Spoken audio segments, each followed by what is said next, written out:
Hey everyone, Lennon here, professional YouTube extraordinaire, and welcome to our Captain America Civil War review. As it turns out, Hesher and myself are so professional, in fact, that we forgot to press record when doing our intro. So I'm just going to drop you straight into the middle of Hesher and I bitching about the length of movies. Enjoy. Our things like, who has the time? Who has the time to watch whole movies anymore? Watch our shit. Goddamn. You're absolutely fine. Barely had time to watch this bloody movie, am I right? It's like 2.5 hours long. And, Jesus Christ. I can't keep up. I need to get a second screen going. I was gonna call you David. Can. Never call me David. No. All right, I'm gonna try that bit again. It's Captain. I gave it my freedom and my super friends and my vibranium frisbee for my best friend, but no homo. It's Captain America 3 Civil War, directed by the Russo brothers, Joe and Anthony. Now, Leonard, I've got a couple notes on this one, but overall, I had a good old time. I love this. Yeah, it's good. This is great. Avengers 2.5 is good. Yeah, do you want to? I've got a nitpick. Maybe I'll save it for the later half of this video, but I got a little. Not a nitpick. No, piss off the audience straight away. Let's just let's get that watch time down. So let's just filter through our audience right now. If you're a fan of Tony Stark, get ready to dislike this video and leave. Oh no. Okay. Oh no. Nitpick.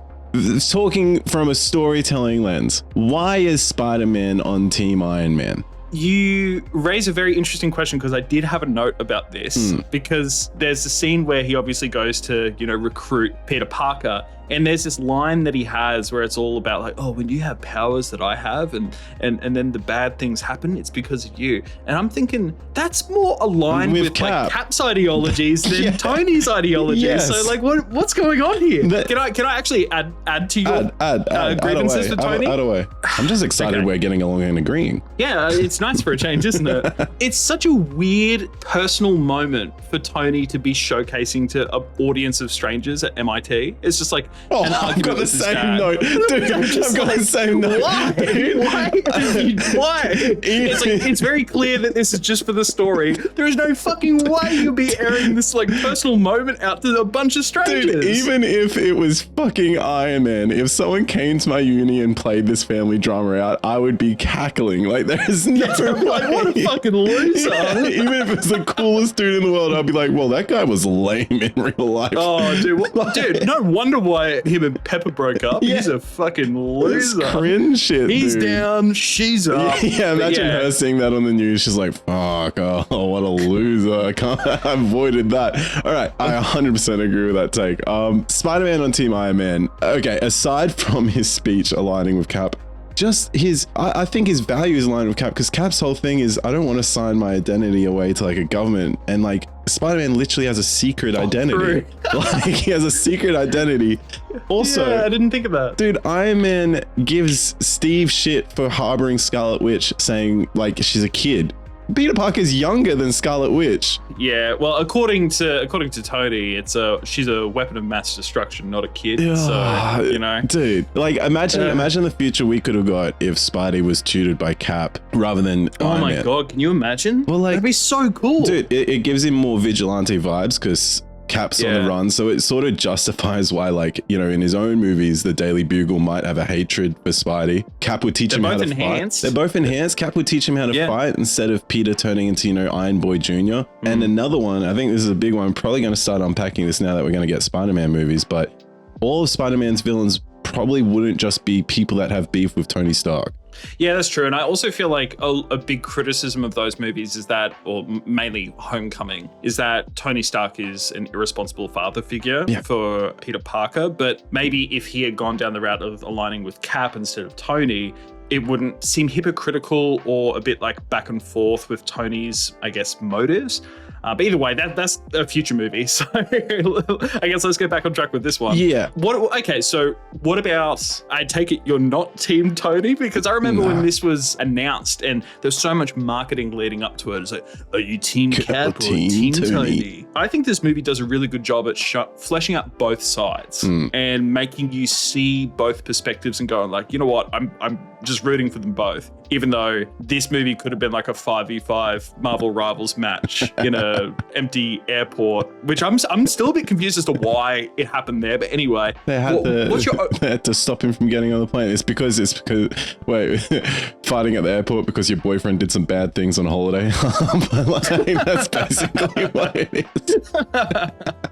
My God. Okay, so this movie, funnily enough, it's a Captain America movie, but it has more characters in it than any of the Avengers movies so far. It's basically Avengers 2.5. Yeah. And I think that it balances all the characters very well. I know that I've had past criticisms of the Whedon Avengers movies, how there's some balancing issues, but I can understand why the Russo brothers got Endgame and Infinity War from their work on Winter Soldier and this movie, because they just balance everything so well. And it's still, even though it's like, it feels like an Avengers movie, it does still feel like a Cap movie, because you can actually see the dynamic between Bucky and Cap, and, you know, to a certain degree, Sam Wilson as well. But one criticism or observation that I've had throughout the MCU so far is that I've never really felt like Bucky and Cap have felt like friends. No. But this is the first movie where I'm like, okay, these guys genuinely feel like friends now. Yeah. With what are a your history. thoughts of the movie? Okay, so like, I think talking about the Steve Iron Man sort of drama, it's a great turn for their arcs, because like, well, Steve, throughout the course of these movies, because this is just a culmination, that's why I think it's almost Avengers 2.5, because it is a huge culmination of everything that these guys have gone through in their solo movies. But Cap turns against the government that made him, and that's slowly been happening throughout the course of the Captain America films. Yeah, it's like a natural progression. Yeah, especially after, you know, Winter Soldier, and like, you know, how he's sort of feeling again in like Age of Ultron and all that. So, and then you've got Tony, the rebel, who turns to the government to hold him accountable because he feels like everything's gone too far. Like the journeys that we follow for so long, it just, these characters almost flipping around on each other makes a lot of sense. And I think like when people talk about like Team Cap or Team Tony, I fully still agree with Cap's point of view. I understand Tony. Like, does that make sense? Like, I don't agree with Tony at all. I understand why his character's thinking like this though. It's almost like an overcorrection from his past mistakes. Yes. And it's just like, he's trying to do the right thing once again, but also once again, it's an overcorrection, but just in the complete opposite direction. And it's like he responds to events that happens throughout this saga so emotionally. Yeah. It's like, he's like one of the smartest guys in this series, but he just sometimes doesn't use his head sometimes. And I find that really interesting. Or uses it too much in the wrong way. Like, the folly of intelligence sort of shit. Idiot. I mean, this movie would have been over in 20 minutes if Steve and Tony's mum had the same name. Which is so funny, because wasn't the original concern about this movie coming out was that it was going to come out on the same day as BVS, or something like that back in the day? Yeah, another billionaire versus just a good old American boy. And I know which movie was better, and that's all I'll say. Oh yes, BVS for sure. I always hated the weird romance plot between Steve and Peggy's niece. That was weird. That was weird. It does culminate in probably one of my favorite moments of humor, which is Sam Wilson and Bucky in the car. Yeah, that I mean, that is nice, and it does sort of make their trio friendship competing for the best friendship sort of title. I like that, but you're right, he shouldn't have kissed his niece. That is bad. Yeah. And then with this movie and the execution of it, because I don't really have too many criticisms with how the movie is executed, because again, I think that it does actually surprisingly progress the story of Cap and Tony, but it's more or less just it's a showcase movie. But what I find interesting is that I think it was the end of our last video. I was saying how awesome it was to see the post-credit scene ripped straight from this movie for Ant-Man. And it's like, Sam Wilson's like, I know a guy. But when you see like the full context of that scene play out in this movie, God, it's like Bucky's like, oh, by the way, I'm not the only Winter Soldier. There's a metric fuck ton of Winter Soldiers in Siberia. We need to go there. We need to kill them all, or we need to stop them all, or whatever. That's what Zemo's after. And then Sam Wilson's like, I know a guy. And it's like, there's no fucking way that Ant-Man's going to help you with that. Like, that is such a mismatch in the actual final movie. Oh, he could sneak in and I don't know.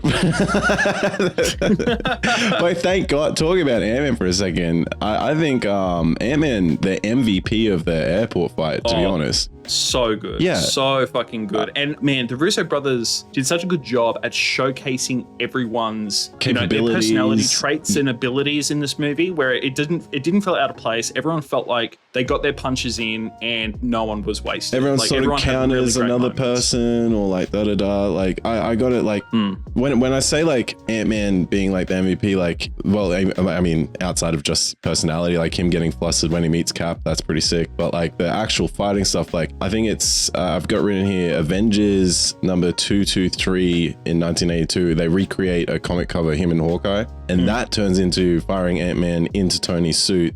That's a genius way to sort of use him. And then Giant Ant-Man.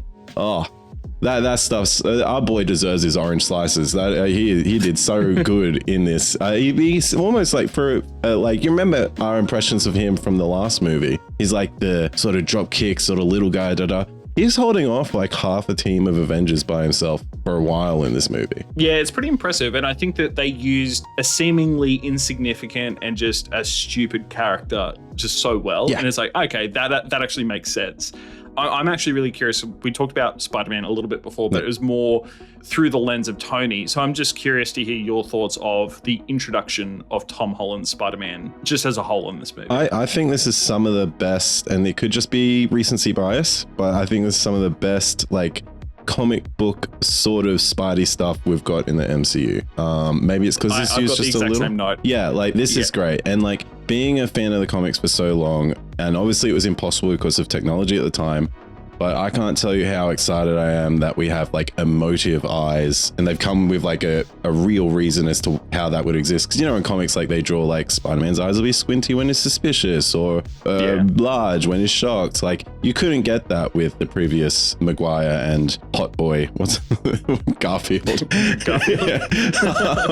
But you couldn't get that with those Spider-Man really, other than changing the angle of his head to try to look more frowny. But this is sort of what I want Spider-Man to look like. Maybe the costume's a little bit over-designed, but on the whole, pause.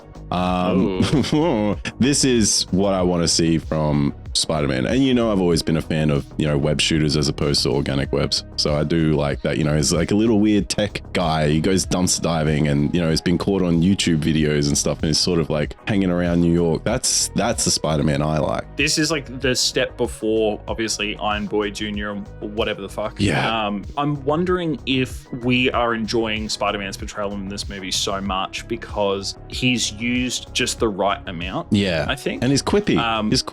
I can't remember. We might have to wait till we watch those movies, but I can't remember him being this quippy in his own movies, which is a big part of Spider-Man as a character. Nah, I think he's just a little bit mopey. He's like, oh, I'm Iron Boy Jr. Ooh. But I think... Well, the best Spider-Man is a little depressed, but he's quippy. Yeah, well, I thought it was a breath of fresh air, considering that we had the Tobey Maguire kind of campy, you know, the Sam Raimi portrayal of Spider-Man, and then we had whatever the fuck the Andrew Garfield movies were. Oh, I think Garfield was good in those movies. I'll be a Garfield defender. It's just he's surrounded by a shitty I think he was good. I think the movies were shit. Yeah, I agree. He was a good Spider-Man in shit movies. Whereas I just thought that this was just a really nice portrayal. And, you know, I know there's so many people out there who are just like, oh, I love a downtrodden Spider-Man. It looks like that's what we're going to be getting in the Brand New Day movie, which a lot of people are excited for. I'm personally just like, I find that shit so depressing and annoying, but I can understand why people like it. But some of the best arcs is when he's depressed. As long as he still can quip and be depressed. Look at me. Yeah. I want to end my life every day.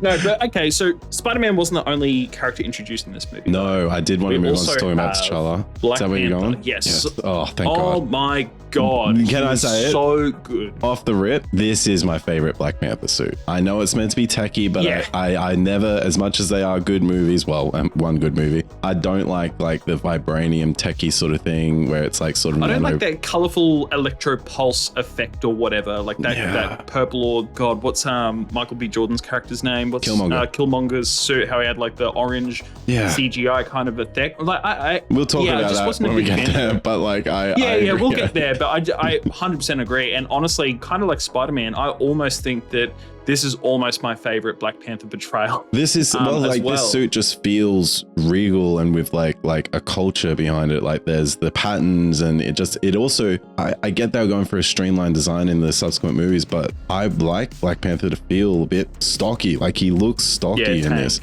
Yeah, and just like the removable helmet, the way it removes sort of like, you know, like Cap's helmet, like I love that. But like aside from that, his character growth, he doesn't get much screen time, really at all. But watching him go from, you know, fresh from his father dying to hunting Bucky to his final interaction with Zemo at the end, those little vignettes of Black Panther, those little moments we get with Chadwick playing T'Challa, that it's some of the best stuff in this movie. I almost forgot when I was watching it until it came to the scene. I was like, yeah, this is great Black Panther content. Yeah, and I also think that in this movie, he's kind of used as like the wild card. He just like shows up and you're like, oh fuck, how much damage is he gonna do? And I really like that about him. I feel like when the more we get from him in his standalone movie, you obviously see the other sides to him, like how he's, you know, he's got a softer side, a kinder side, and I think that that's important. But just the pure Black Panther element itself, I just love how dangerous he feels in this movie. And it's like probably the most dangerous he ever feels in the whole saga, maybe except for that whole, like that running with Steve part in Infinity War. But no, I just thought that this was a really great and really strong introduction. Can I talk about running, Black Panther and Steve running? Oh, in the tunnels? Yeah. Oh my God. That's such Have you seen the behind the scenes? They're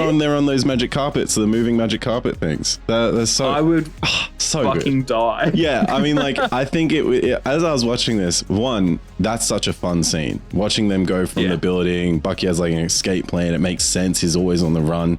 Black Panther coming in and the little musical sting that comes with it, and then to avoid the helicopter, they go into the tunnel. And I think it's a testament to them filming this practically, but it would be so difficult to have three metahumans running faster than cars not look sort of corny. But this, at one point, Cap even drives a car, and I didn't even register it as, why is he driving a car? Like, you know, like it just, it's such a fun scene. And then obviously we also get right at the end of that, Winter Soldier stealing that motorbike. That was that was a stunt. That whole stunt was practical, which you can tell, like, it just looks so good. So much of that scene. There's so many fun scenes in this, man. And like, it's not like they take away from the movie, but like, I mean, I think that's the point of this movie though. Like, I think like when you go into a movie where it is being pitched as Team Cap versus Team Tony, I think you just want it to be like the super awesome, badass, ultra fight night, like showcase kind of thing. Like, and I think that this movie does that so well, and it just threads the needle perfectly with giving you just enough story. The slow moments don't feel slow. No. It just feels really fast paced, and I really appreciated that about this movie. Yeah, and like,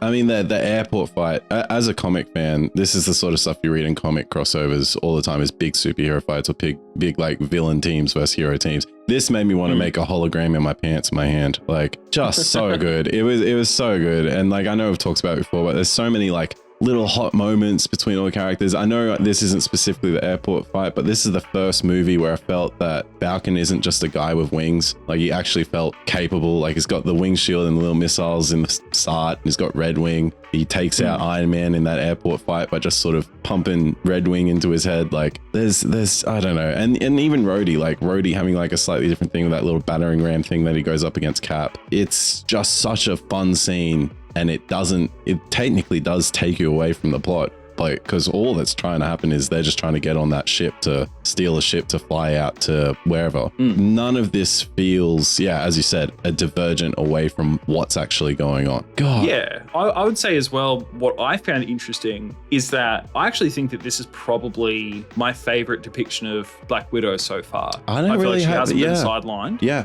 I feel like the stunt work, it was like one of the first things I noticed. I was like, holy fuck, the stunt work. I mean, obviously it's probably a stunt double, but just like her actual action moves. Like it felt really gritty and just really brutal. And I was like, oh man, she is fucking kicking ass.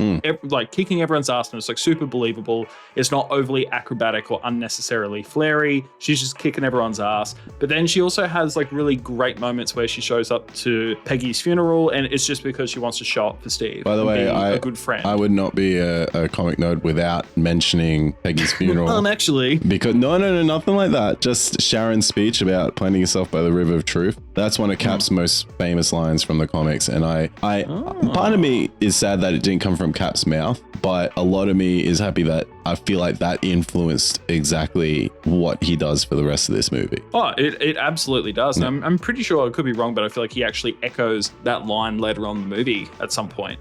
But no, I agree. I think that's like the turning point for him. That was like the final confirmation he needed to be like, no, I really need to plant my feet in the ground and fight for what I believe in. Yeah. And again, like we said at the start, like I can absolutely see his POV, but I can also see Tony's POV. I will say though, one thing that did annoy me, and I think I remember going into the cinema and watching this movie, and with some of the promotional material, there's like a specific shot of Tony holding Rhodey. Yeah.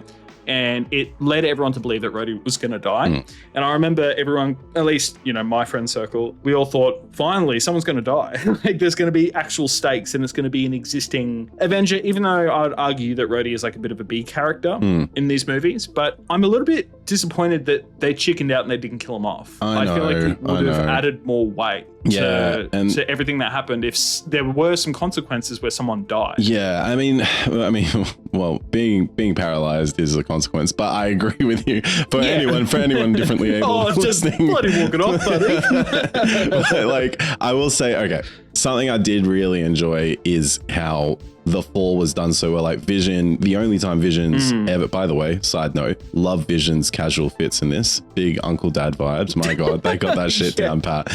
But no, Vision having his one moment of human emotion is distracted because he cares about, Wanda, He's got a little robot boner and he quickly fires off a laser, doesn't really think about it, just goes, yep, whoop, boom. And the way it takes out the arc reactor and completely shuts down War Machine's suit, and then you only see the ground pretty much as he hits it. That's great. Now, yes, it would have been cool if he died.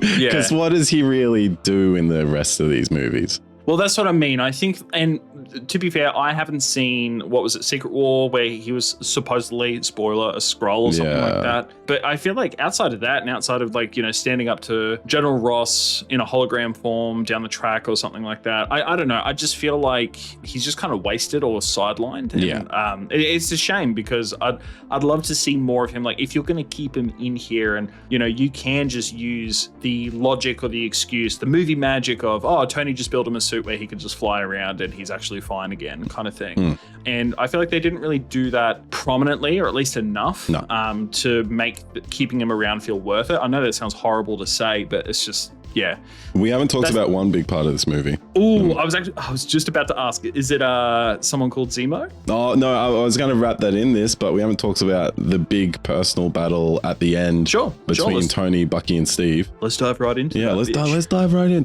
I do like, it's sort of a pattern with these. I think we talked about it in the Winter Soldier, that there's this big threat, but it almost becomes sidelined to like the personal battle. This is the best example of that. This is the best example of, okay, bit of a rug pull with, okay, all the super soldiers you've been trying to find this whole time are dead. They're gone. Not even a factor, really, because Zemo's whole thing is, it makes sense for his character so much. So, like, it's not like that's like a nitpick. That actually makes perfect sense for what Zemo's trying to get done here. But, well, what does he say? He says, an empire destroyed by its enemies can rebuild, but one crumbled from within, that's different, or whatever the hell he says. That's gone forever or dead forever or something like that. Perfect. And like having, like, Cap and Bucky are basically just trying to depower the armor the entire fight, but Tony's going for like kill shots, like especially against Bucky. Like at one point he tries to fire a fucking missile point blank in his face. It's so good and it's something I was sort of going to bring up with the airport fight, but I feel like it only really applies to this one. I'm a big fan of when fight scenes aren't just fight scenes, but they inform what the character's thinking. And this is the best example I can think of that, because their fighting styles are different based upon where they are in the story. You can tell the emotion and how I've never seen Iron Man, anti-stormtrooper aim, like when he takes his helmet off and just freehands that missile to take out the missile solo rooftop. There's not, and the score, I can't remember who the composer is, but the score in this is just so good. I could not gush and squirt harder over this scene specifically. Just to add to what you're saying, absolutely, it's really showing and not telling. You have some moments that it's the realization that Tony has where it's like, oh my god, Bucky killed my parents, what the fuck? And then asking Cap, it's like, did you know? And then he says yes, and I'm just like, oh my god, this can't be good. Like, it feels really tense when you're watching it. And then, like you said, their fighting styles, like with Cap and Bucky, you can tell that they're really pulling their punches to try and just incapacitate Tony, and Tony's just like, I'm gonna fucking murder you. I'm gonna kill you. And I think that that's really interesting because it's telling that story, but obviously without talking. And I thought that was really cool. But obviously the inciter of all of this is Baron Zemo. And I guess I don't really have too much to say about him. I actually have a feeling you might, because this is his introduction to the MCU. And very different from the comics. I didn't realize that he's very different from the comics, and I didn't realize that.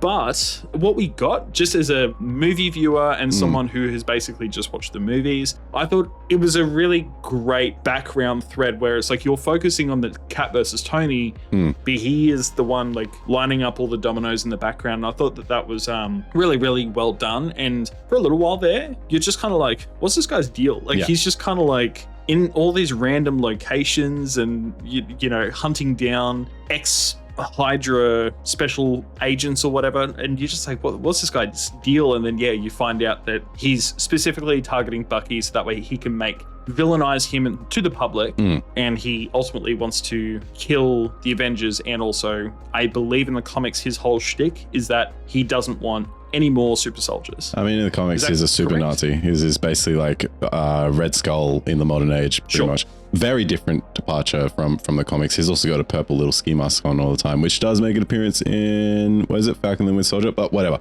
I mean, okay.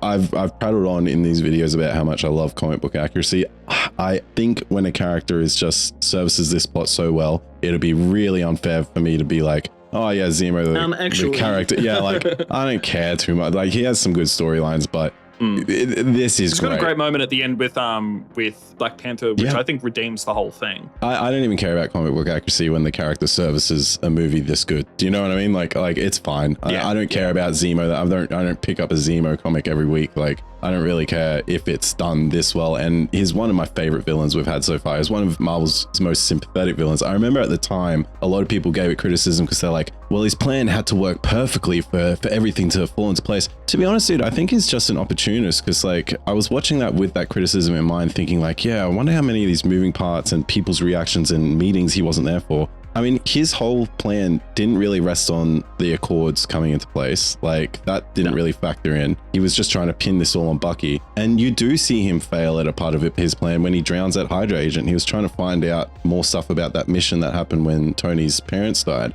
And he did fail that. The guy didn't give him information. So he just ran with it and went, all right, well, I'll just go to Bucky. And like that sort of stuff, I don't think everything went his way, which a lot of people sort of say, oh, so many pieces fell perfectly. I mean, yeah, definitely. But I think that it's a testament to like, he just takes advantage of that. Like he just, oh shit, okay, they're fighting now. Let's run with this. Okay, this will be easier to get. And I'm going to let the waitress staff walk into the room where I just killed a guy so that gets through to Tony. So Tony comes along, like, all that sort of stuff. Like he's setting things up throughout this movie. He doesn't enter this movie with the plan that ends up eventuating. And that actually brings up another good point. Did Zemo win? This movie, did Zemo...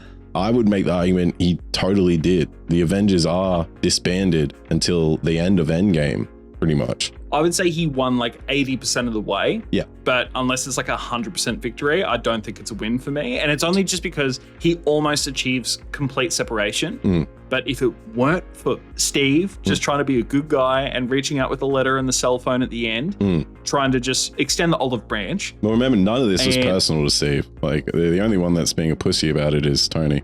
Yeah, exactly. But I think their bond or just their work history of being, workmates or whatever, I think that runs deep enough for them to be able to overlook it. And you see that they eventually do. Yeah. So I think that his goal is to totally destroy the Avengers from the inside out. But I think he wanted one of them to die. Yeah, I think he wanted Iron Man, because that would have been point in no return. Could have been Rhodey. But, could have been Rhodey. We didn't get that. All right. Well, I mean, I think overall we've both sort of agreed this is a highlight of the Infinity Saga so far. This is great. And I don't think that comes as really a surprise to anyone. I guess. Good movie. Great movie. That brings us to the post-credits. We got a mid-credit scene, Bucky and Wakanda getting a new arm. Yep. Our first view of Wakanda, it sort of shows them harboring Bucky. It shows Captain T'Challa's relationship. It shows how secure. Big statue. Yeah, big statue. I think that's great. That's great for setting up more Black Panther, which I think after this movie, I definitely want more of, even though we know where that goes with the sequel, but like, whatever. I think it's also a good gesture from Bucky's part as well. He's just like, until they get this shit out of my head, I'm a danger to everyone. So as a token of good faith, I'm going to go back under. And I think as well, with what T'Challa has learned throughout this movie, he is just like, okay, obviously this guy was framed. I'm going to try and help him out. No, I'd say both Bucky and my dad were victims to this, which feels a little bit unfair because his dad's dead. But like, well, one's more of a victim. Get, and then I guess the very last one is we got Spidey talking to Aunt May about the fight that he had in the German airport. I mean, just a little tease. I guess like if it sets up anything, it sets up that we're going to have more adventures with Spider-Man, which is obvious. I guess maybe at the time people were nervous because Sony still owned the rights and that he's holding on to that Iron Man tech when he does the little hologram thing. Last question of this video, and then I've got nothing else to say. Yes. So outside of being a cool looking Happy Meal toy, what is the function of that like hologram looking it's like Spider-Man logo thing? I mean, again, this is like another Zemo opinion where it is from the comic books, but it's not something I care about. And it's a very like 60s, like when the Spider-Mobile was a thing, but he did have like a little signal that he could do. I think maybe like Marvel were jealous that Batman had the bat signal. I don't know, but like, I don't know, like it is something that's canon, never to be brought up again. And just like in the comics, they don't use it. They don't use it for like 30, 40 years. So